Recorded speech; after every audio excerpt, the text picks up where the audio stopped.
بسم اللہ الرحمن الرحیم۔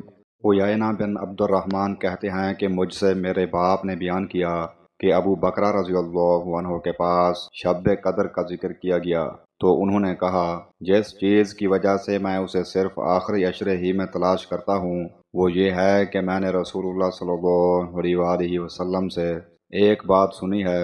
میں نے آپ کو فرماتے سنا ہے، تلاش کرو جب مہینہ پورا ہونے میں 9 دن باقی رہ جائیں، یا جب 7 دن باقی رہ جائیں، یا جب 5 دن رہ جائیں، یا جب 3 دن رہ جائیں۔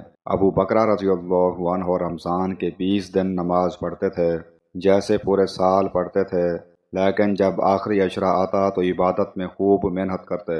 جامع ترمذی حدیث نمبر 794۔ حضرت ابو ہریرہ رضی اللہ عنہ سے روایت ہے، رسول اللہ صلی اللہ علیہ وآلہ وسلم نے فرمایا، 3 آدمیوں کی دعا رد نہیں ہوتی: انصاف کرنے والا حکمران، اور افطار کرنے تک روزہ دار، اور مظلوم کی دعا۔ قیامت کے دن اللہ تعالیٰ اسے بادل کے اوپر اٹھائے گا، اس کے لیے آسمان کے دروازے کھول دیے جاتے ہیں اور اللہ تعالیٰ فرماتا ہے، میری عزت کی قسم، میں ضرور تیری مدد کروں گا، خواہ کچھ دیر بعد ہی کروں۔ سنن ابن ماجہ حدیث نمبر 1752۔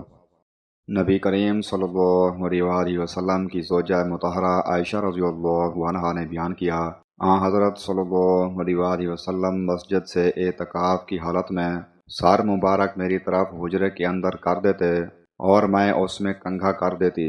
حضور صلی اللہ علیہ وآلہ وسلم جب معتکف ہوتے تو بلا حاجت گھر میں تشریف نہیں لاتے تھے۔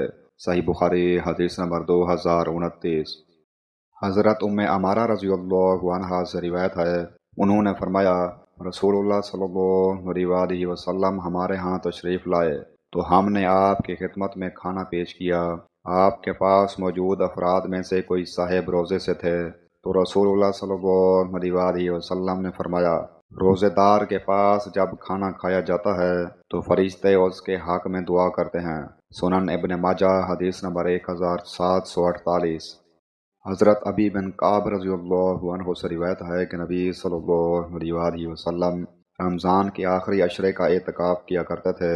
ایک سال آپ صلی اللہ علیہ وآلہ وسلم آخری عشرے کے دوران میں سفر میں تھے تو جب اگلا سال آیا آپ نے 20 دن کا اعتکاف کیا۔ سنن ابن ماجہ حدیث نمبر 1770۔ حضرت ابو ہریرہ رضی اللہ عنہ سے روایت ہے، انہوں نے فرمایا، ایک آدمی نے نبی صلی اللہ علیہ وآلہ وسلم کی خدمت میں حاضر ہو کر کہا، ماہ رمضان کے بعد کون سے روزے افضل ہیں؟ آپ صلی اللہ علیہ وآلہ وسلم نے فرمایا، اللہ کے اس مہینے کے جسے تم لوگ محرم کہتے ہو۔ سنن ابن ماجہ حدیث نمبر 1742۔